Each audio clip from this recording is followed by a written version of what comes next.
I'm Jim Collison, live from the Gallup Studios here in Omaha, Nebraska. This is Gallup's Call to Coach, recorded on March 13th, 2020.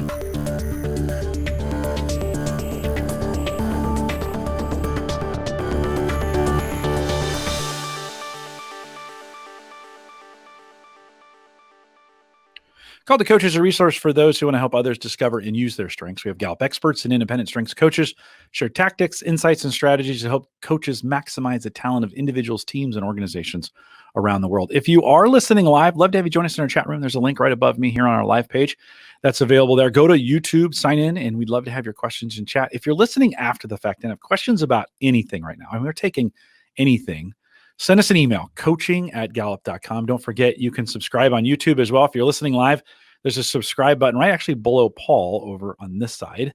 And subscribe, and every time we go live, you'll get a notification, a really cool way to kind of stay up with what's going on. If you're one of the cool kids and you're listening to podcasts, Paul, I'm sure you found podcasts helpful these days. Oh, maybe. I listen to them all the time. You can find ours, any podcast app, search Gallup Webcasts, and they will get you there as well. Paul Walters is our host today. Paul's a senior workplace consultant. No, you're a workplace consultant, or I'm going to give you. I gave you the title. Give me a promotion. There we go. Senior workplace consultant. We'll act like it today. Paul, great to have you on Call to Coach, and welcome.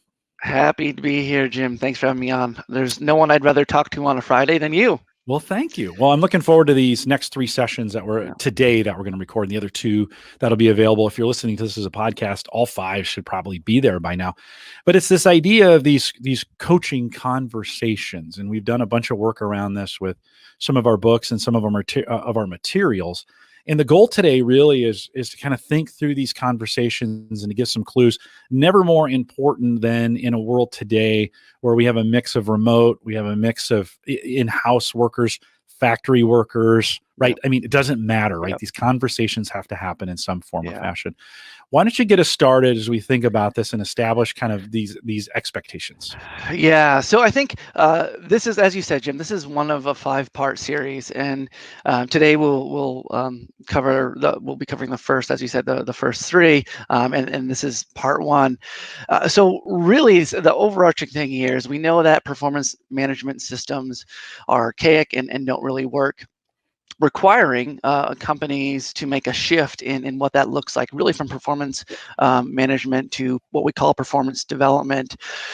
So today, what I plan on talking to you all about in part 1 is helping to establish, like, where did these come from? Where did performance reviews come from? What does a traditional performance management system look like? Why is it a problem? Then we'll talk about Gallup's approach to performance management and that shift from performance management to development. And then that'll get us right into that first conversation that we have, which is really establishing your expectations with your employees through what we call a role and relationship orientation conversation. So that's what we're going to be working on for part 1. And with that, should I just jump right in, Jim? Yeah, let's do it. All right.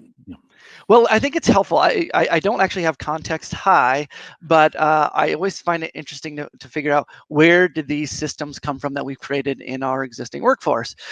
So when you think about the background of performance reviews or performance management systems, it actually dates back to the 3rd century in China. I believe it was the Wei dynasty that used it to actually evaluate performance of their civil servants. So this has been around for a very long time. What we found then is that during World War II, it became more adopted by the military. And the point of it in the military was to evaluate performance of their soldiers, but it really actually had sort of a negative tinge to it, because it was evaluating the performance of soldiers who they wanted to sort of walk out the door, who they wanted to discharge for low performance. So it was used in World War I for that. Then we saw it after World War II become more widely used in the 1960s and 70s. So what we saw, Jim, is companies became bigger in the 60s and 70s, larger workforces. And so what companies were struggling with is, how do we measure performance? How do we decide who our high performers are? Who do we promote? And how do we create a standardized approach around that? And so that's really when it took off. So that's sort of the history and background. And to date, a lot of companies are still using a traditional performance management system and structure to evaluate the performance of their people and to determine should we promote them, how should we pay them, that type of thing. So that's the background of where it's come from and where it is today. There are some problems with that form of performance management or the way of evaluating your people. So let's talk a little bit about why it's problematic to continue to evaluate your people that way in today's environment. So right now, what we found is that workplaces are far more dynamic than what they used to be. We've got matrixed environments. We have remote employees. We've got people who are working all over the place with lots of different people all over the world.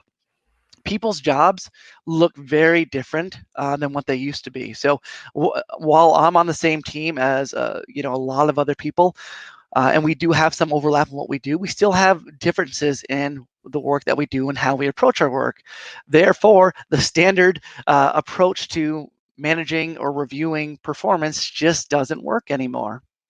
The other issue, or a couple other issues we see with it as well, is reviews tend to be subjective, biased. When you tie pay to some of these performance reviews, we have a lot of unintended consequences.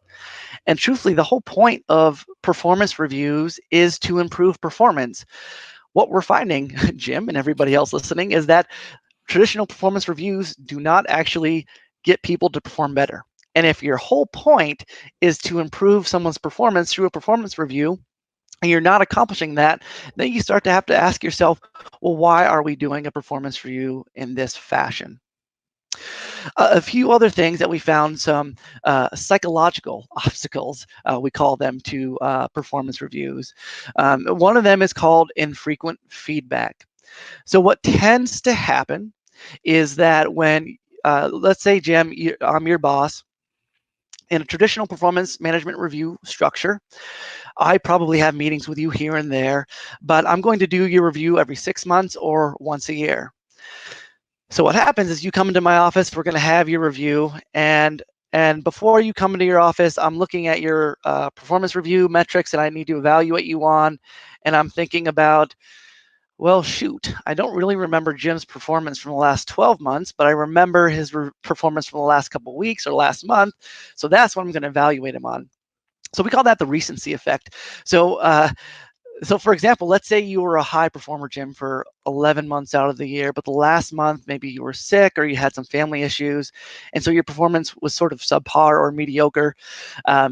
I'm going to probably rate you lower than what you deserve to be reviewed or rated on, because I'm thinking about the last months versus the last 11 months of your performance. So that infrequent feedback tends to be a big challenge, and people can feel that psychologically. Another thing is an obstacle is what we call manager bias. So managers tend to think that they're pretty objective and they're pretty good at evaluating performance, but we actually see that that's oftentimes not the case. Everybody comes to the table with biases, and managers do the same. In fact, one study found that about 61% of the variance in someone's review was related directly to the manager. And so when the managers can't accurately give feedback to someone based on their performance, that's a problem. Another issue is what we call adverse reactions to evaluations and feedback.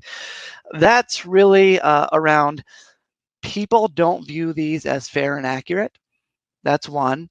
And the other thing is people can actually go into what we call, you all are probably familiar with this, the fight or flight mode.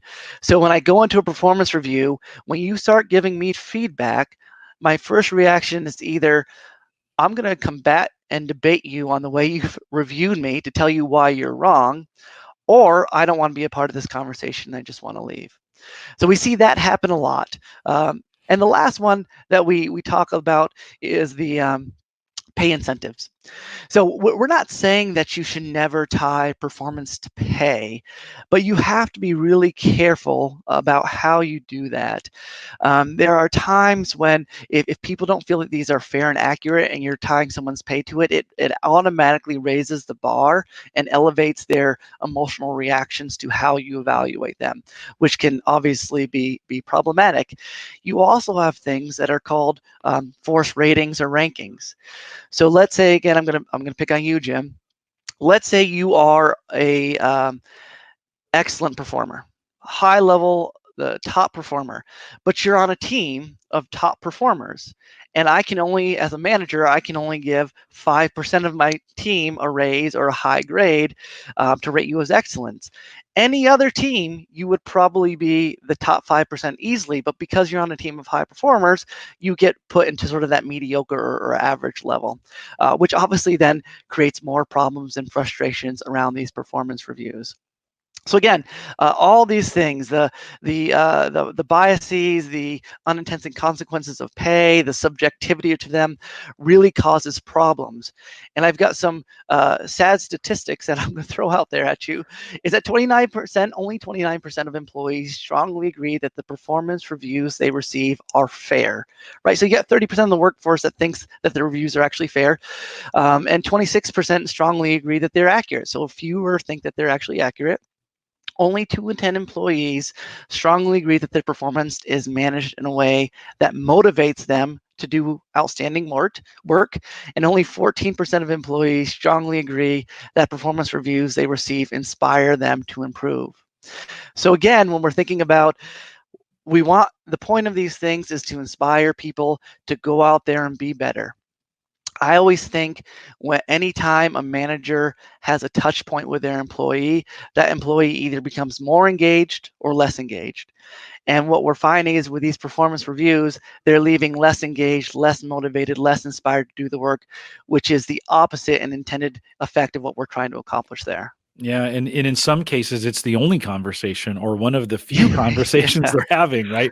It's Yeah. because it's mandatory in a lot of Yep. organizations because they've been coached, "Okay, you Yep. gotta have this one, like, this one Yeah. has to happen." Yep. It may be one of the few, so it's disengaging them, and they're not getting anything to make up for it, right? Yeah, yeah. Yeah. And we want managers talking to people more frequently. And if your only point of contact with your manager is this negative experience, it doesn't bode well for your level of engagement with the company or your performance going forward. Yeah.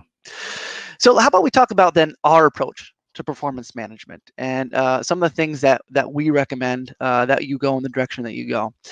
So again, I mentioned our view of this is we really need to transition from a place of performance management to what we call performance development. And there's some differences there. So when I think about performance development is really about investing in your people in a way that they're constantly feeling like they're being developed, that they're having opportunity to learn and grow, all of that. So to do that, there's a couple buckets that we sort of think of this, or buckets is a technical term at Gallup. Maybe the better word I should use is a framework in which we should think about these in. So there's 3 components of this framework that we think about this performance development in. One of them is what we call establish expectations, and we'll talk about that one more in depth today. So being clear about how do you establish expectations with your people so they're clear on what they need to be doing every single day. The second component of that framework is what we call continually coach. And that we're going to cover in part 2. Essentially, the continually coach part, to get a high level summary of it, is just transitioning from this place of being a boss to being a coach, having frequent conversations with your people, providing them development opportunities, that type of thing. And then the third component of this framework is what we call create accountability. And that's where your more traditional performance review might fall into, though how we talk about performance reviews are a little bit different in our framework based on our research than you would see in your typical performance review. So that's really the framework. So it's establish expectations, continually coach, and create accountability. Now, within that framework, you can almost think of it as a circle or a pie with 3 pieces to those pie: establish expectations, continually coach, and create accountability. Within that framework are really 5 conversations. So let me give you a quick high-level overview of those 5 conversations, at least what they are. Within that establish expectations piece of the pie, there's a conversation called role and relationship orientation. That's the conversation that we're going to talk about today. Within that continual coach part of the pie, there are 3 conversations. Those conversations are the quick connect, which we'll cover in part 2, the check-in, which will be covered in part 3, and the developmental coaching, which will be covered in part 5. The third part of that framework is that pie is the create accountability component, and under that is that 5th conversation, which we call the progress review. And that's what we'll talk about in part 5 of the series here. But we're going to start with that first, establishing expectations, and then what that role and relationship orientation conversation looks like. So I'll start out by throwing some more statistics at you that I think are pretty sad. So when we ask people, do you know what's expected of you at work? About 50%, 50% of the workforce cannot strongly agree that they know what's expected of them at work. But it's interesting, I was working with a client in Arizona about a year ago, and I had a group of managers I was working with. I said, raise your hand if you feel like your people clearly know what's expected of them every day. Everybody in the room raised their hand. But again, that 50%, our research shows differently. I think oftentimes it's, well, they have a job description, right? That's good enough. They know what to do. They're good to go. But that's obviously not enough. And what we find is only 41% of employees can strongly agree that their job description actually aligns with the work that they do. But those that can strongly agree to that statement are 2.5 times more likely than other employees to be engaged. So it's not uncommon to see that misalignment between someone's job description and what their actually work are, but understanding also that a job description is only one component of helping to establish expectations for someone at work. So how do you establish expectations? We have that in 3 buckets too. We try to put things in, I keep saying buckets or frameworks, to make it easier for you to understand. So the framework around that for establishing expectations are clear, collaborative, and aligned. So we'll talk about what clear means. When you're establishing expectations, you want it to be clear. You want it to be clear what an employee's expectations are every single day. That means you help them set priorities. That means the goals that they're trying to achieve are objective, measurable, that their duties every single day are clearly defined, and that the person feels like they can see and accurately track their performance along the way. And in fact, when we think about helping employees prioritize, what we found is when we look at our millennial research, that millennials more than any other generation actually need help and crave help around prioritizing their work. While I think all generations need help and probably want some help in prioritizing their work, it's a millennial generation, probably because they don't have as much experience as other generations in prioritizing their work, and so they need some help around that. So that's what we mean by clear. When we talk about collaborative, that means it's not me as the manager going to my people and saying, here are your goals for the year. Good luck. It's sitting down with them, and in partnership with them, we are going to set those goals. So we're going to talk about, hey, what do we need to accomplish this year? What's your priorities? What do you want to work on? Let's develop these goals together. If they have buy-in to that process, if they are a part of that goal setting, it not only makes the goals clearer or their work more clear, but it also is motivating to them, because now I have a stake in the game. I have greater ownership over this if I can be a part of the process. Yet what we don't find is that only 30% of employees strongly agree that their manager actually helps them in that goal setting. But when employees can do that, they're 4 times more likely to be engaged than other employees. So again, being clear on expectations, and then collaboratively setting goals with your people. The last one we have in establishing expectations is what we call aligned.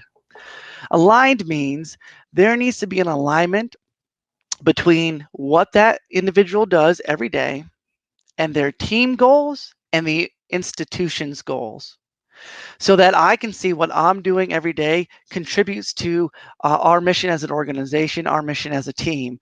And the manager's role is really is to help that person make that connection between their daily activities and the overall mission, purpose of the company, and the goals of the company and the team. So I would also add in another component to this too, is helping whatever that employee's personal missions and goals are, like who they are and their mission and purpose in life, helping them see how their mission and purpose as an individual actually aligns with the team's and organization's mission and purpose as well.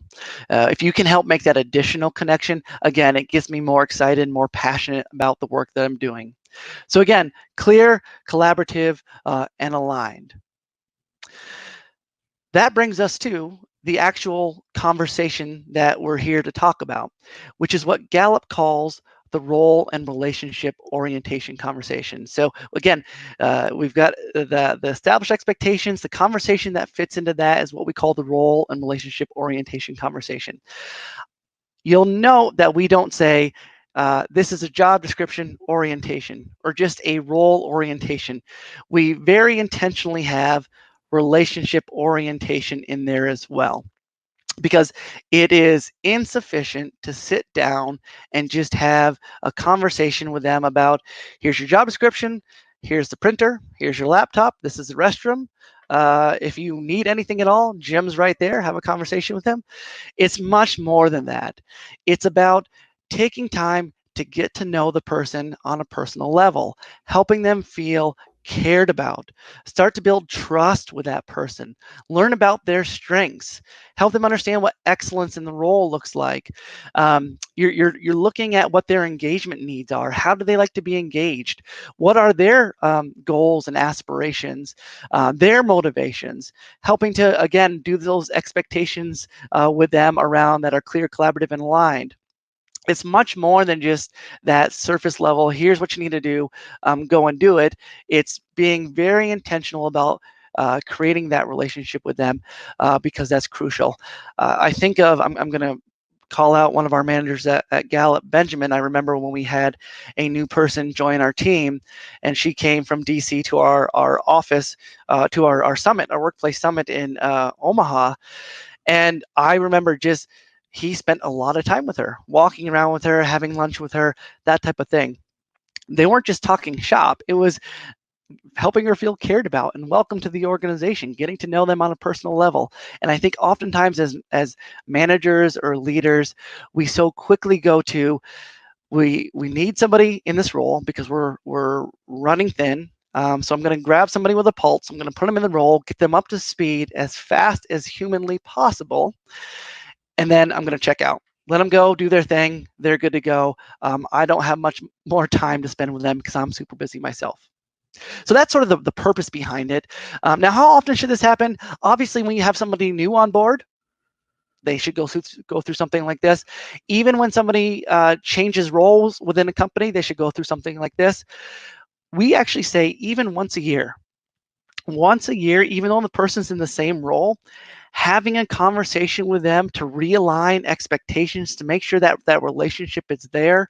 That's why it's really important. So really, again, it's meant to build trust, authentically connecting with each person to understand their talents, expectations, needs, and motivations. So that's, again, that's really the role and relationship orientation conversation. Yeah, no, it's great, Paul. I think it gives us a good baseline for it, surprisingly, Q1, right? Do I know what's expected of me at work? We've Yeah. asked over Yep. 55 million people that question. So that's not a stat. That's not a stat we take lightly. A lot of people have answered that. And it is amazing to me how many can say, I mean, they've been working there for Yeah. whatever number of years. I don't know why I'm here. Like, I don't know what the Yeah. expectation Yeah. is, right? There Yeah. was a conversation in chat about, my role and responsibilities here at Gallup has changed and morphed over the last 4 or Yeah. 5 years. My managers had this conversation with me every single time there's been a major change in it. So anytime I am removing something or adding something to the responsibilities, we have this conversation. A couple reminders before we wrap here, and Paul, give you one more shot at this. Some folks were asking about where can they get more information on this. So it's in the manager book. So it's the manager. It's chapter 21. Yeah. The 5 coaching conversations are there. And then there was one other comment. Steve had said, download the Reengineering Performance Management. It's there in great detail. Thanks, as Steve. well. Yeah, that's exactly right. We did a podcast with Ben Wiegert, Mike McDonald, and I last fall where we talked about this and went in depth as well. So if you, that's available through our YouTube channel if you want to do that. Paul, any final thoughts before we wrap it? No, I think we're good. I love those extra resources. Certainly dive into those because we got a lot of extra things out there that can amplify what we covered and talked about today. And I'll be excited to join you again for part 2, Jim. Looking forward to it as well. We'll remind everyone to take full advantages of all the resources we have available for you. Just they're all located in one central location. Go to gallup.com/CliftonStrengths. While you're there, sign up for the Clifton Strengths community newsletter. Just kind of stay up to date on everything that's going on. If we have new things we want to share with you, it's a great way to get it through the newsletter. If you have any questions, you can send us an email, coaching@gallup.com. If you want to join us for future webcasts, go to our Eventbrite page, gallup.eventbrite.com, and follow us there. You'll get a notification every time we do something new. Love to have you in our Facebook group, facebook.com/group/call-to-coach. And on LinkedIn, find us by searching Clifton Strengths Trained Coaches. You don't have to be a trained coach to be in the group. We just love to have you. Ask for the invite. I will let you in. We look forward to more of these. If this is your very first one, maybe you're in the podcast channel, maybe 2 is right there. Just keep going. With that, we'll say goodbye, everybody.